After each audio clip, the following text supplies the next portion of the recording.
첫 번째 7월 10일 날 세금과 공과로 처리한 10만 원은 임직원들에게 6월 급여를 지급하면서 원천징수한 소득세를 현금으로 납부한 것으로 확인되었다. 자, 직원들한테 급여 지급하면서 원천징수한 거는 개정하면 뭐라고 적혀 있죠? 예수금이라고 써뒀겠죠? 월급 지급하면서 원천징수한 건 예수금 적혀 있으면 그거 납부할 때 예수금 지우면서 현금 주면서 예수금 지울 건데 세금과 공과로 잘못 처리되어 있다는 이야기네요. 그러면 일반 전표 7월 10일 날 이거 10일 날 가면 세금과 공과 되어 있는 걸 얘를 예수금으로 금액을 바꿔줘야 되겠죠. 잠시만요.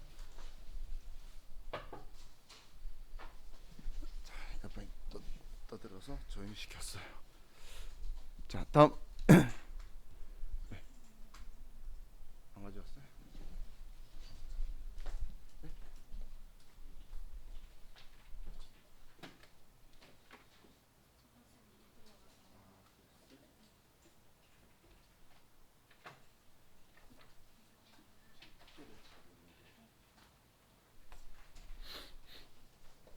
자, 다음 9월 20일 날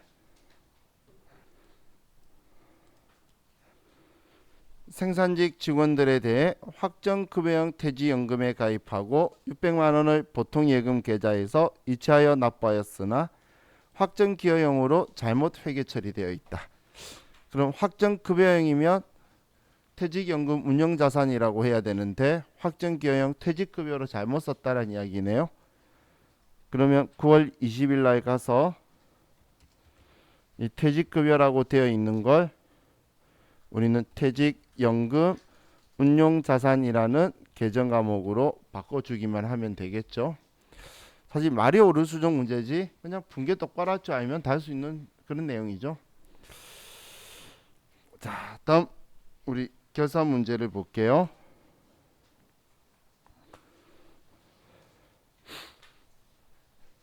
자, 결산 문제는 항상 우리 일반 전표 12월 31일자로 생각을 하고 자, 그리고 수동 결산을 먼저 하는 거예요. 자, 그럼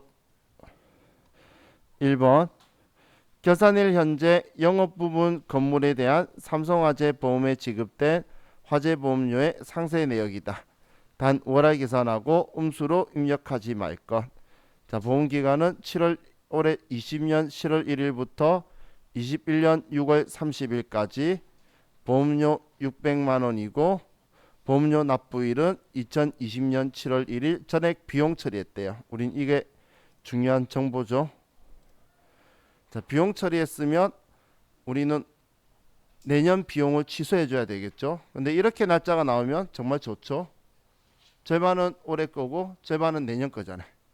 그래서 내년 보험료만큼을 취소해 주면 되겠죠.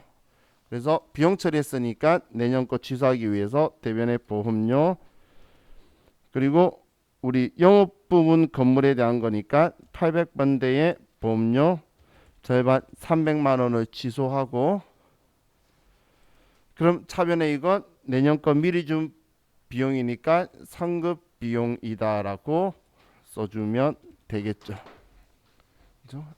자, 그래서 자, 이번 거 이렇게 처리를 하면 되겠네요. 자, 다음 2번 문제 볼게요. 기말 현재 당사가 단기 매매 차익을 목적으로 보유하고 있는 수정 상사 주식회사의 주식 취득 원가 주식의 취득 원가 전년도 말 취득 원가 전년도 말 및 당해년도 말 공정가액은 다음과 같다. 자, 그럼 우리 단기 매매 증권이고 항상 이런 거 왔을 때는 계정 과목 먼저 확인하고 그럼 전기에 1,500에 샀는데 전기 말에 1,400으로 내렸고 올해 또 1,460이네요. 근데 이 단기 매매 증권은 우리는 전기 말에 평가를 했으면 지금 이 금액하고 이 금액의 차이만 조정을 해주면 되죠. 그럼 전기말하고 차이만 조정할 건데 40만 원이 내렸어요. 그래서 우리는 40만 원을 내려주고 대변의 단기 매매 증권 40만 원이다. 그리고 차변에는 단기 매매 증권 평가 손실이다라고 써주면 되겠죠.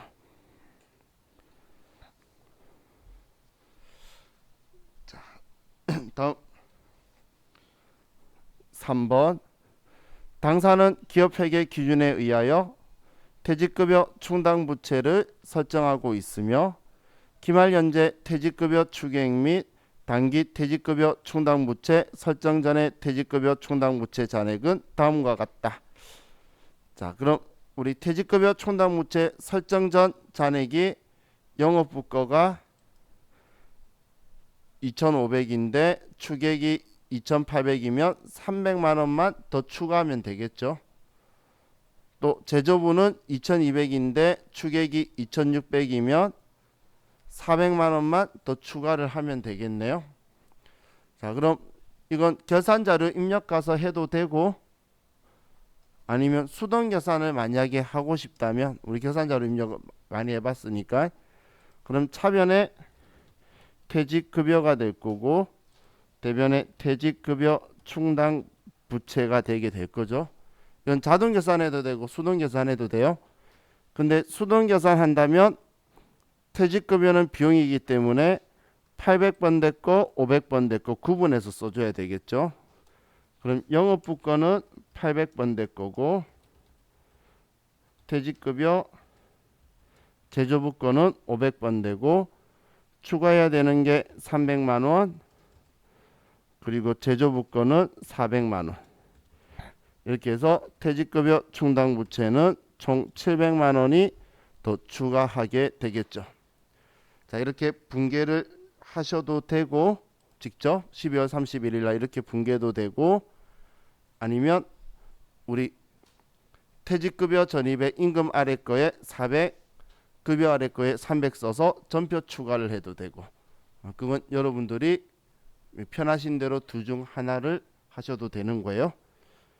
자, 그럼 일반 전표 12월 31일 날 자, 이 분개를 입력을 할게요. 자, 그럼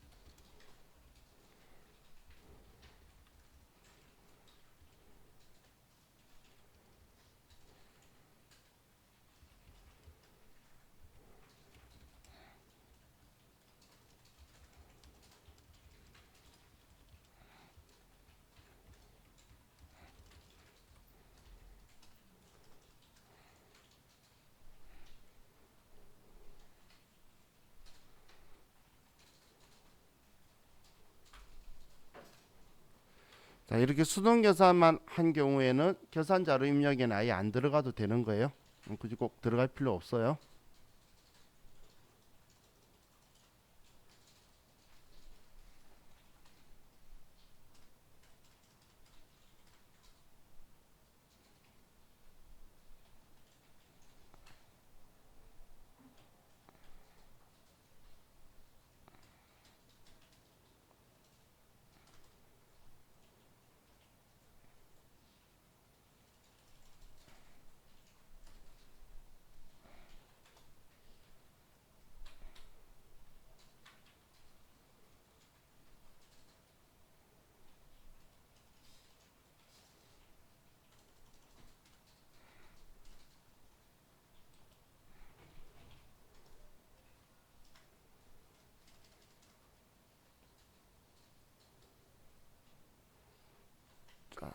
다음 조회 문제를 볼게요.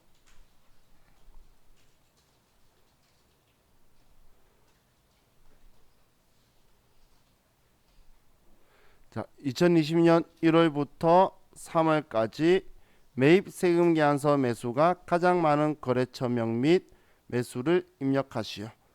자, 그럼 이번엔 세금 계산서 매수를 물어보면 우린 세금 계산서 합계표를 부가가치 탭에서 부가가치세 세금 계산서 합계표를 클릭하고 1월부터 3월 매입으로 가서 자, 여기에서 한글로 매수라고 적혀 있는 이 글자 있죠? 매수라 적혀 있는 글자. 얘를 클릭하면 오름차순, 내림차순으로 바뀔 거예요.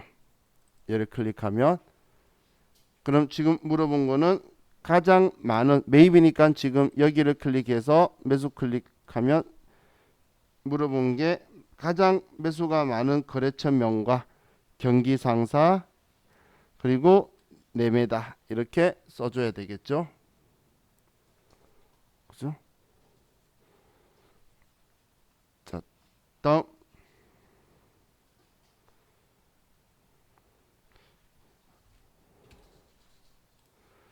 1월부터 6월까지 판매비와 관리비로 지출한 복리후생비는 얼마인가? 그럼 판관비, 복리후생비 기간 이렇게 나오면 일개표, 월개표를 가는 게 편하겠네요. 그럼 여기 일개표, 월개표를 가서 우리 1월부터 6월까지 조회해서 판관비에 복리후생비에 금액 물어봤으니까 이번엔 뭐 현금 대체 이런 말 없으면 걔를 보면 되겠죠. 그러면 137만 6천 원이다.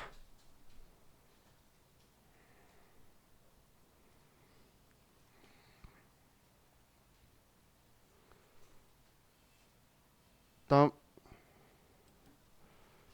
3번 일기 예정 신고 시 공제받지 못할 매입세액은 얼마인가? 그럼 공제받지 못할 매입세액은 부가가치세 신고서로 가서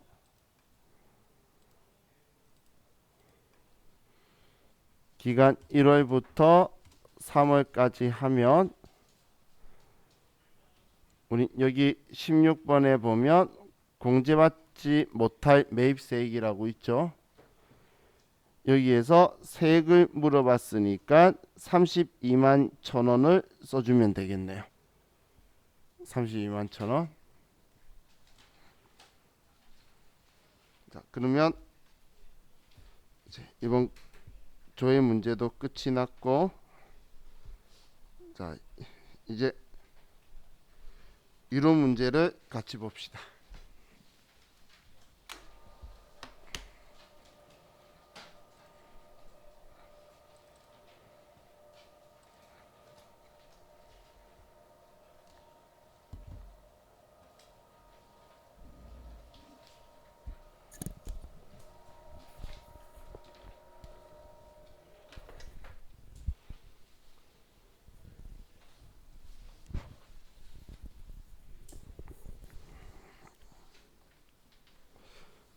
자, 1번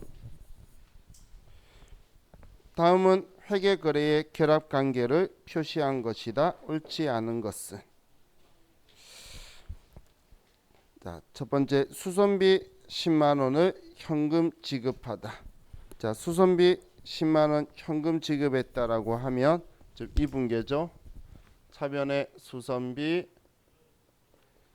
10만 원 대변에 현금 10만 원이다. 그럼 수선비는 비용이 발생한 거고 현금은 자산이 감소한 거죠. 대변에 썼으니까. 그래서 비용의 발생, 자산의 감소 맞고. 자, 다음 정수기를 50만 원에 현금 구입하였다. 얘가 첫 번째고, 그럼 정수기를 그냥 비품으로 처리하면 비품 50만 원 대변에 현금 150만 원. 그럼 비품은 자산인데 차변에 썼으니까 증가하고, 현금은 자산인데 대변에 썼으니까 감소하고, 이렇게 되겠죠. 자, 그래서 2번은 틀렸네요. 자, 다음 3번. 주식 발행으로 1억 원을 현금 조달하였다라고 적혀 있네요. 자, 그럼 3번에 액면가가 얼마인지 모르겠는데 대변에 자본금, 차변에 현금이고, 어떻게든 액면 발행이다라고 보면 1억 원일 거고 1억 원이고, 그럼 자본금은 자본인데 대변에 있으니까 증가할 거고, 현금은 자산인데 차변에 있으니까 증가하게 되겠죠. 자, 다음 상품을 20만 원에 현금 매출하였다. 그럼 4번에 현금 20만 원 받고 팔았고, 대변에 상품 매출 20만 원이다. 이렇게 처리했죠. 그럼 상품 매출은 수익이니까 대변에 써서 수익의 발생이고, 현금 차변에 썼으니까 자산 증가라서 우리는 차변은 자산의 증가. 그래서 답은 틀린 거는 2번이 틀렸네요. 자, 다음 2번. 다음 중 현금 및 현금성 자산 금액을 모두 합하면 얼마인가? 자, 현금 및 현금성 자산은 취득일로부터 3개월 이내 현금화되는 거 하고, 그리고 우리 즉시 현금할 수 있는 현금 계정들하고. 자, 그럼 선일자 수표가 있네요. 선일자 수표는 어음이라 그랬죠. 어음으로 취급하는 거니까 현금성 자산이 아니죠. 자, 다음 타인 발행 당좌 수표는 우리는 현금이죠. 타인이 발행한 것. 그럼 일단 40만 원 쓰고,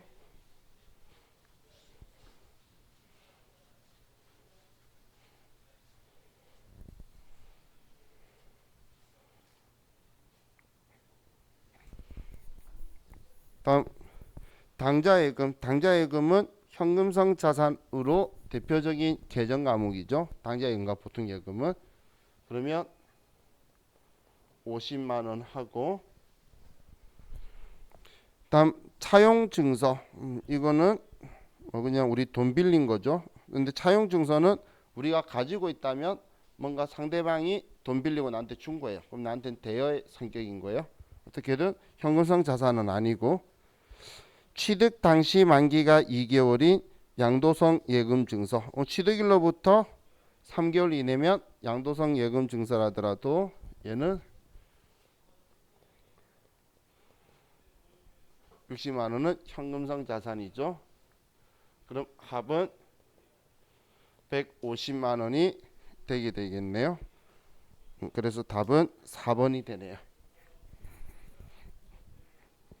자, 다음 3번. 다음 중 물가가 지속적으로 하락하는 경우 매출 원가, 매출 총이익, 기말 재고자산의 금액이 가장 높게 평가되는 재고자산 평가 방법으로 짝지어진 것은? 단 기초 재고자산 수량과 기말 재고자산 수량은 동일하다고 가정함. 자, 이게 재고자산 할 때 제가 규칙 이야기했던 거죠. 그럼 규칙 할 때 보면 그때 물가가 상승을 하면 우리 기말 재고자산은 선이 총후를 해서 이렇게 갔었고, 그리고 매출 총이익도 선이 총후, 그리고 매출 원가는 반대로 매출 총이익이에요. 자, 이렇게 되는 거였는데, 그럼 물가가 하락하면 정반대의 결과가 나올 거니까 기말 재고 자산은 이렇게 되고 매출 총 이익도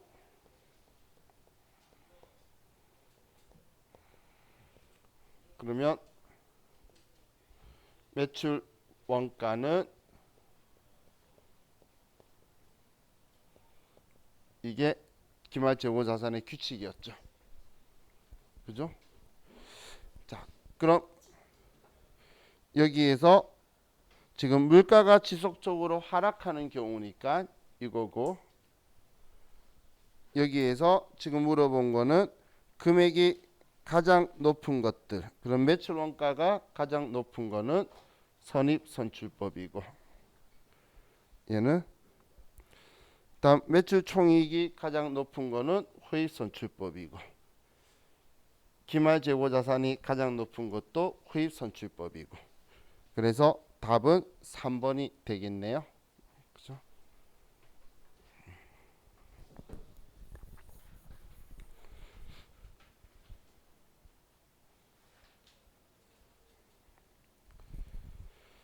자, 다음 4번.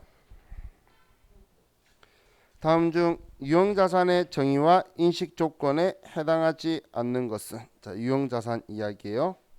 1번 자산으로부터 발생하는 미래 경제적 효익이 기업에 유입될 가능성이 매우 높다. 영업활동에 사용할 목적으로 가지고 있어야 되니까 자 1번은 맞죠. 다음 2번 자산의 원가를 신뢰성 있게 측정할 수 있다. 우리는 자산의 인식 요건에서 그 취득 원가나 대응 비용을 신뢰성 있게 측정할 수 있어야 되죠. 자 그리고 3번에 기업의 정상적인 영업활동 과정에서 판매를 목적으로 보유하는 물리적 형체가 있는 자산이다. 판매적 목적을 가지고 있으면 재고 자산이죠. 영업활동에 사용할 목적으로 가지고 있어야 유용 자산이지. 그래서 일단 3번 틀렸네요. 4번에 1년을 초과하여 사용할 것이 예상되는 자산이어야 한다. 그래서 제가 내구성 있는 이라는 표현을 썼죠. 유형자산 되려면 비유동자산이니까 1년 초과해서 쓸 수 있어야 되겠죠. 그래서 틀린 거는 3번이 틀렸네요. 자 다음 5번 2020년 5월 2일 단기 시세 차익을 목적으로 주식회사 동구의 주식을 액면금액 5,000원에 200주를 취득하고 수수료 5만원과 함께 현금으로 지급하였다. 이 주식을 2020년 10월 1일 한 주에 4,500원으로 100주를 매각하였을 경우 매각 시점에 손익에 미치는 영향을 바르게 설명한 것은? 자, 그럼 지금 아래 보기가 다 단기순이익이죠. 그러면 수익비용으로 처리되는 값들을 우리가 찾아란 이야기예요. 자, 그럼 우리가 단기 시세 차익 목적으로 주식을 샀다는 건 단기 매매 증권을 산 거고, 사올 때에 액면 금액은 주식을 액면 금액 5,000원에 200주를 취득했다 적혀 있네요. 어떻게든 산 거는 5,000원에 샀다는 이야기죠. 그러면 100만 원에 샀고 수수료 5만 원 현금 지급했네요. 자, 그럼 여기에서 수익비용 처리된 건 뭐가 있죠? 수수료가 비용 처리됐죠. 분개할까요?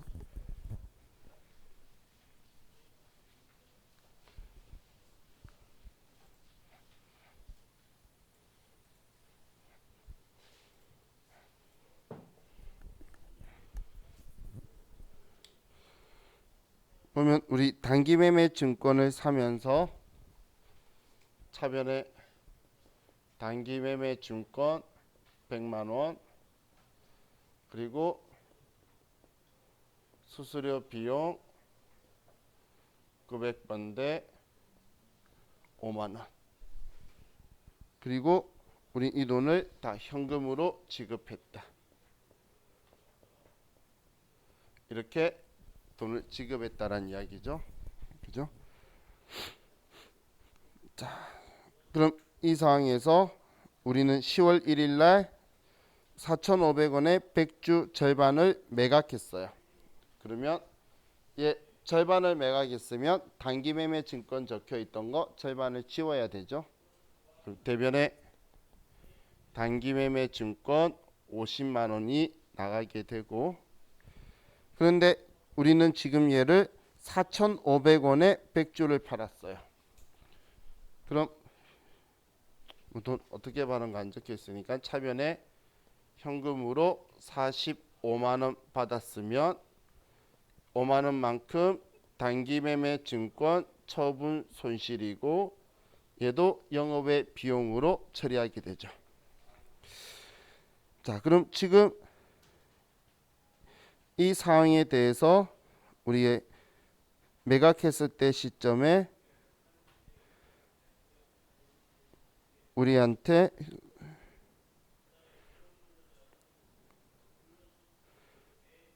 손익에 미치는 영향을 설명한 것은, 매각 시점 거 물어봤구나. 전체가 아니고. 그러면 지금 이것만 이야기하는 거네요. 매각 시점의 손익. 그러면 우리는 지금 5만 원의 비용이 발생을 했죠. 그럼 5만 원 비용 발생했으면 이익이 5만 원 줄어들겠지. 그죠? 저는 전체 물어본 줄 알고 괜히 다 했네. 이건 시드론가에 포함 안 된다는 것만 생각하면 되는 거였죠. 그러면 100만 원인데 절반 팔고 45만 원 받은 거네요. 자, 다음. 그래서 답은 4번이 되죠. 비용이 5만 원 처리가 되니까 단기 매매 증권 처분 손실. 자, 다음 6번. 기중의 수익 임대료 계정으로 회계 처리한 금액 중 차기분이 포함되어 있다. 계산 시 선수 수익 계상하는 분계를 누락하는 경우 단기 재무제표에 미치는 영향으로 올바른 것은. 자, 지금 이런 이야기죠.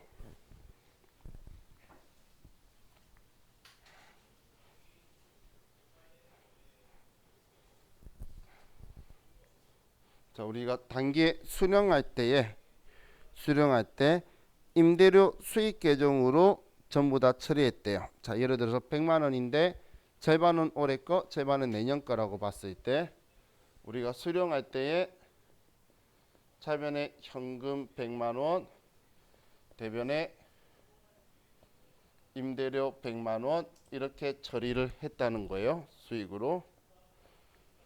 그러면 12월 31일 날 우리가 절반이 내년 거라면 우리는 수정 분계로 차변에 임대료 50만 원이다. 대변에 선수 수익 50만 원이다. 이런 분계를 해야 되죠. 그럼 이 분계를 하는 건 얘는 부채로 처리를 하는 거고, 얘는 수익을 취소하는 분계였죠. 이 분계 성격이. 그죠? 근데 얘네들을 지금 안 했다는 거잖아요. 수익을 내려야 되는데 안 내렸으면 수익이 가대 계상될 거고, 누락하면. 부채를 늘려야 되는데 회계 처리 안 했으면 부채가 작게 계상됐겠죠.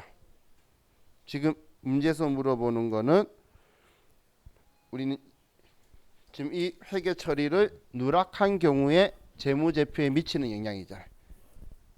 그럼 지금 다시 한 번 더 생각해 보시면 수익을 취소해야 되는데 취소 안 했다는 거잖아요. 그럼 수익이 과대 계상, 많이 계상됐겠죠. 이해가시죠? 또 부채를 높여야 되는데 회계 처리 안 했으니까 부채가 작게 과소 계상이 되어 있겠죠. 그거 가지고 찾으면 답이 1번이 되죠. 이해가시죠? 자, 다음 7번. 주식 배당 시 자본금 및 이익잉여금 변화에 대해 올바르게 짝지어진 것은. 주식으로 배당하는 경우에는 주식의 액면 금액을 배당액으로 하여 자본금의 증가와 이익잉여금의 감소로 회계 처리한다 라고 되죠. 자, 이게 무슨 소리죠? 분계 이거 이야기하는 거예요. 그냥 아래쪽 쓸게요. 우리가 주식 배당하면 그냥 바로 결일날 배당한다라고 보면 대변의 자본금 얼마 대변의 2월 이익잉여금 얼마 이렇게 분계가 되겠죠. 결일날 바로 그 주식 배당해 버리면 그럼 지금 이 분계 이야기하는 거예요. 그럼 얘 자본금은 대변에 썼으니까 증가하고 2월 이익잉여금이죠. 얘는 차변에 써서 감소하는 거예요. 지금 그 이야기를 하고 있는 거죠. 이해하시죠? 그래서 답이 1번이 되네요.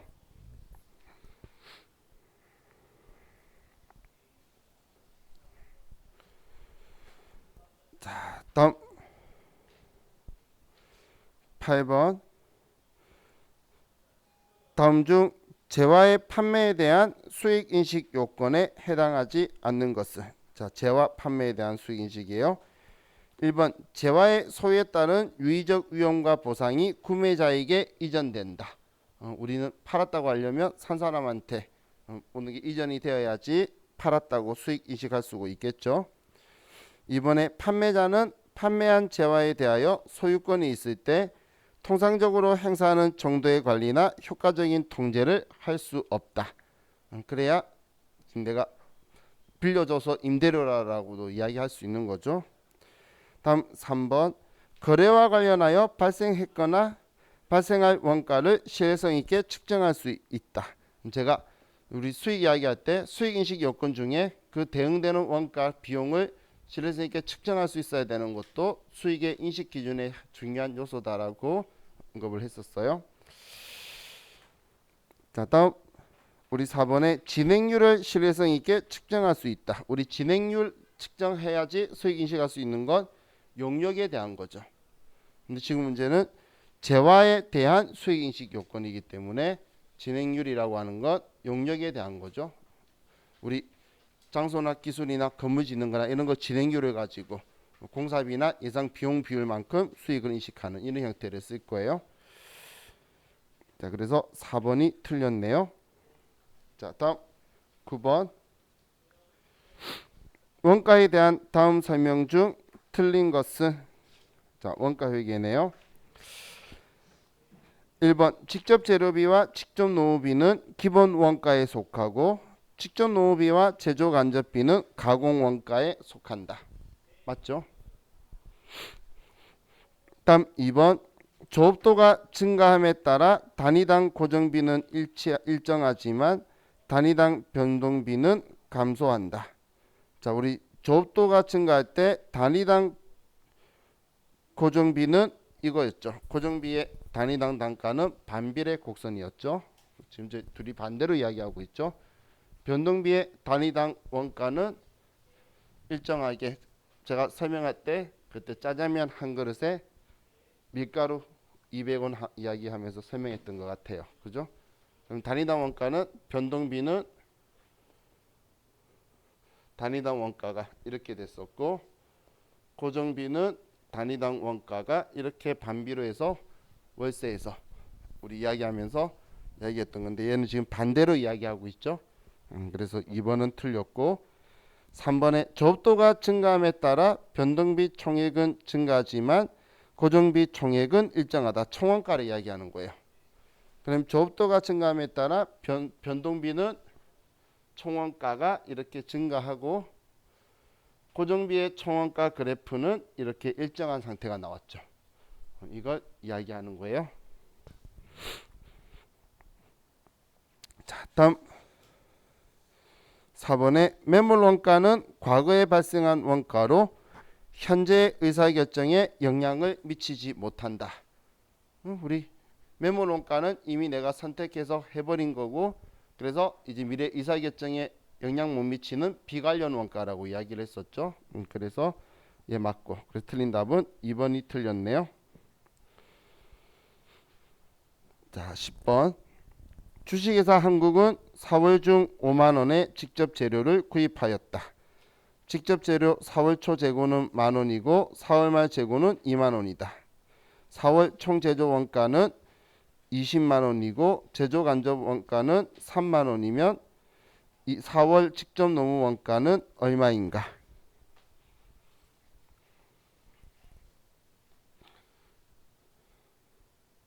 그럼 제가 여섯 배 원가 할 때 원재료 T 계정을 쓰고 제공품 T 계정을 쓰는데 이때 기초 기말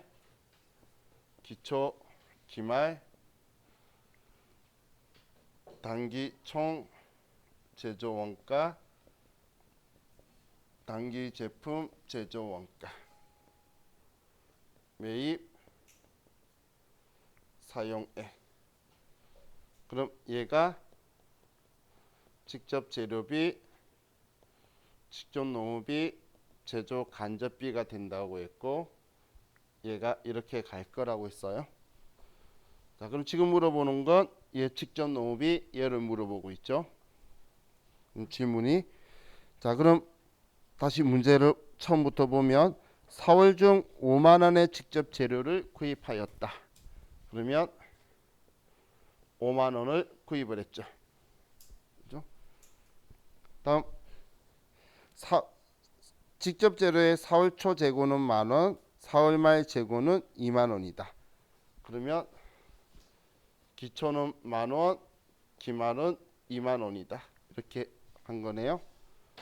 그럼 사용액은 4만 원이 되고 그럼 직접 재료 원가는 4만 원이 되겠네요.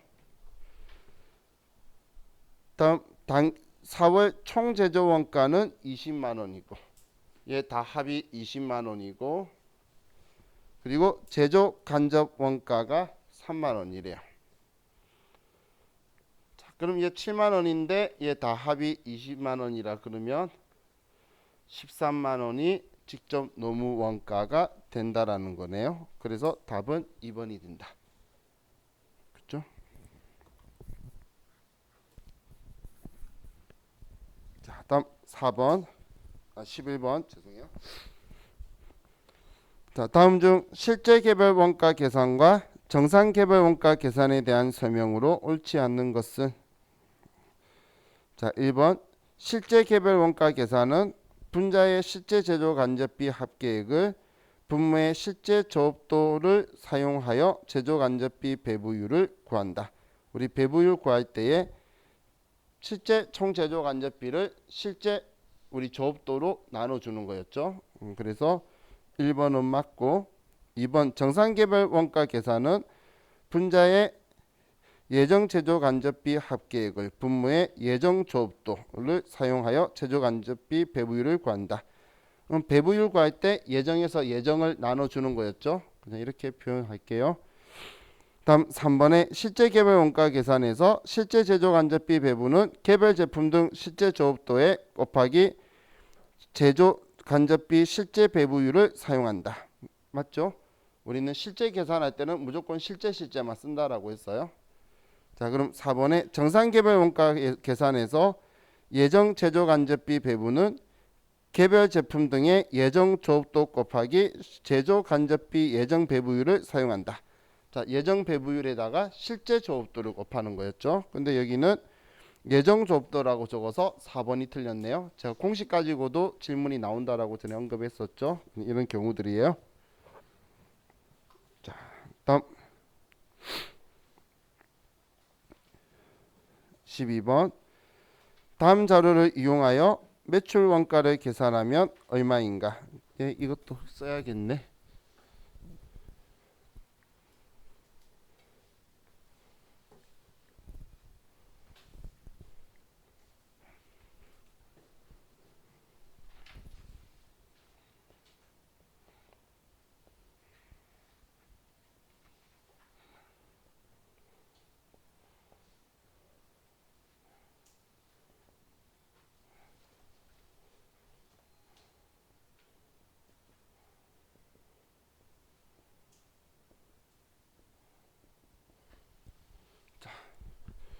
그럼 기초 제공품 재고액이 35만 원이고 기말이 40만 원이고 다음 기초 제품이 50, 기말 제품이 25만 원.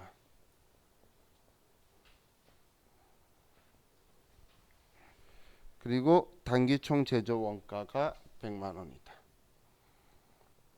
물어본 거는 매출 원가.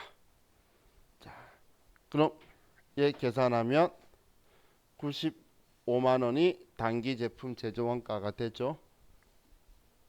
그럼 이 95만 원이 여기 95만 원이고 145만 원인데 25만 원 빼면 120만 원이 되겠네요. 그래서 답은 4번 120만 원이네요. 자, 다음 13번. 다음 중 면세 대상에 해당하는 것으로만 짝지어진 것은. 자, 첫 번째 수돗물 면세죠. 도서, 신문 얘도 면세죠. 가공 식료품 가공하는 순간 얘는 과세가 되는 거죠. 리얼의 전세버스 운송 용역. 전세버스는 전세버스 아저씨가 과세 사업자라 그랬어요. 세무이 와서 발행해 준다 그랬잖아요. 자, 토지의 공급은 면세. 토지의 공급은. 그리고 연탄 및 무연탄. 자, 연탄 떼시는 분들 이야기하면서 면세라고 했었죠. 그러면 기역 니은 미음 리을. 그러면 기역 니은 미음 리을이 아니구나. 제가 그때 비읍이구나. 기역 니은 미음 비읍. 그러면 답이 3번이죠. 아, 이제 눈도 침침하네. 자, 14번에 부가가치세 과세 사업을 영위하던 사업자가 폐업할 때에 다음과 같은 남아있는 재화의 부가가치세 과세 표준은 얼마인가? 매입할 당시 매입세 공제를 받을 수 있는 항목에 대해서는 매입세 공제를 받았음. 자, 그럼 먼저 상품 토지를 봤을 때 토지는 과세 재화인가요? 매입세 공제 안 받았으니까 간주 공급이 안 걸리겠죠. 지금 폐업한 거 이야기하는 건 폐업 시 잔존 재화인 간주 공급 이야기하는 거예요. 그럼 간주 공급할 건데 간주 공급의 전제 조건이 매입세 공제를 받았다는 거잖아요. 그럼 토지는 면세 재화니까 매입세 공제 안 받았겠죠. 그럼 토지는 예외고, 그럼 우리 간주 공급의 전제 조건이 매입세 공제 받았고 과세 표준을 시가로, 그죠? 그리고 증빙 발행 안 한다는 건데, 그러면 상품의 시가인 1,500만 원이 과세 표준이 되겠죠. 그래서 답은 1번이 되게 되겠네요.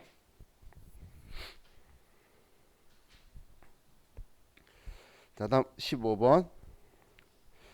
다음은 부가가치세법에 따른 주사업장 총괄납부와 사업자 단위 과세에 대한 설명이다. 가장 틀린 것은 1번 주사업장 총괄납부란 사업장 둘 이상 있는 사업자가 일정한 요건을 갖춘 경우 각 사업장의 납부세액 및 환급세액을 합산하여 주된 사업장에서 총괄하여 납부할 수 있는 제도이다.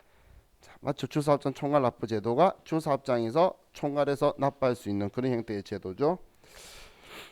두 번째, 주사업장 총괄납부 제도는 세액의 납부한 것만 총괄하는 것이 원칙이나 별도 신청하는 경우 주사업장에서 총괄하여 신고가 가능하다. 주사업장 총괄납부 제도는 이름에 있는 것처럼 총괄해서 납부만 가능한 제도라고 제가 이야기했죠.